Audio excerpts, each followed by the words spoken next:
What's up guys, today we're going to be looking at the most powerful body damage assault rifle Z-Bastr build, and we'll compare its maximum performance with the body damage meta wound cannon to see how good it actually is. Also, if you're looking for a headshot build, I have the best video for you. I'll leave the link in the description, or you can just simply type DF2 AR build or DF2 Assault Rifle or anything like that on YouTube, and my video is going to show up on top, where I did a side-by-side comparison between Paid Evans Guardian and Purple Raider with Gunslinger set and Reaper sight for the maximum performance. Alright, let's look at the Z-Bastr build. My main weapon looks better than most of the other ones I've seen in the market. I appreciate the seller, who's also a viewer of this channel, for giving it to me for a good price. Thank you so much if you're watching. For my secondary weapon, I'm using a gore trimmer with 63% mutated damage, which is pretty good. So we're gonna have a very high mutated damage from both of my weapons.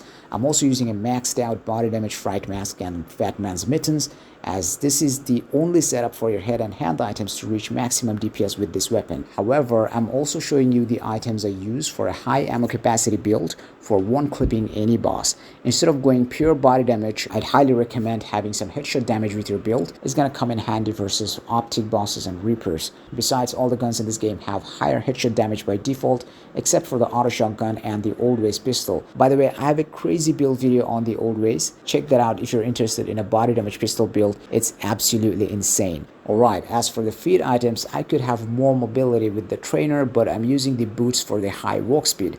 With this build, I'm rocking over 150% walk speed, which makes it easier and faster to solo Comer 3 boss rooms and purple zone challenges. For body items, use armor instead of leather jacket for 1% more attack speed. Trust me, some people would pay millions for that 1% boost. But definitely use a leather jacket if it helps you reach maximum damage reduction, which is 75%. I don't care about damage absorption from armor. In my opinion, putting points into armor is a waste of 5 skill points if you do not have maximum damage reduction in the first place.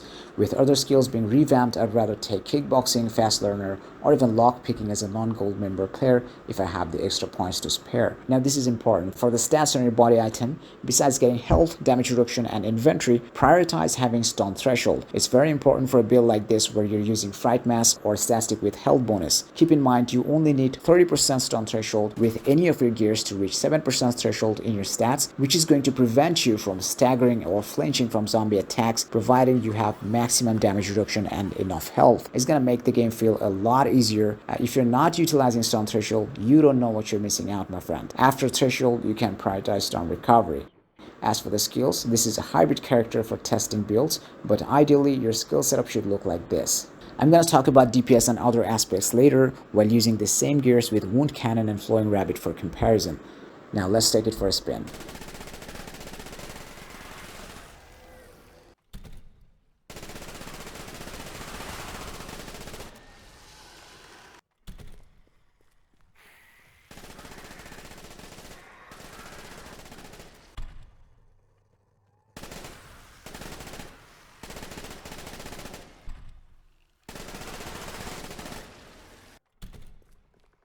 Now for the side-by-side comparison, I'll be using Wound Cannon with the same setup.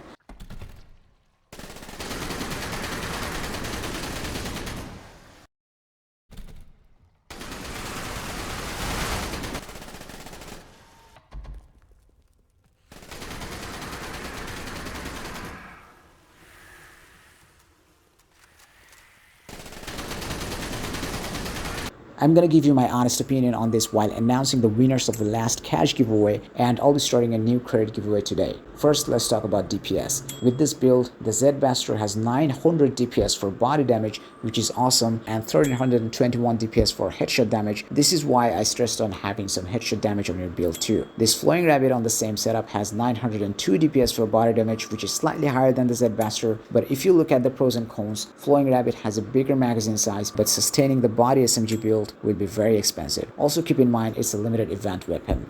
Finally, this Wound Cannon has 1165 DPS with the same setup, the highest in the game for body damage. However, practically Z-Bastr performs way better against the optic bosses and sometimes delects faster than Wound Cannon because of the smaller crosshair size. But for the big fat juicy bosses, Wound Cannon will simply ice them faster than Z-Bastr, which kind of surprised me because initially I thought Z-Bastr would be more powerful given the amazing stats and the 10 times higher price. Stats wise, it has way higher damage versus mutated and infected affected and higher headshot DPS than wound cannon while having bonus XP gain, which makes it a better choice for grinding leaderboard and doing purple zones. Wound cannon as a shotgun has a higher stun duration and knockback distance, which is another good thing going for it. But at the end of the day, owning a wound cannon doesn't mean anything, but you can brag about owning a Z Bastard. It's the swiper's choice and it's like owning a Reaper sight. I know that because I have looted 4 Reaper sights. Alright guys, as usual, I try my best to show you the expensive builds performing at their peak with some straight up comparison so you can decide for yourself whether you want to grind or pay for it or not. But making these videos takes a lot of work,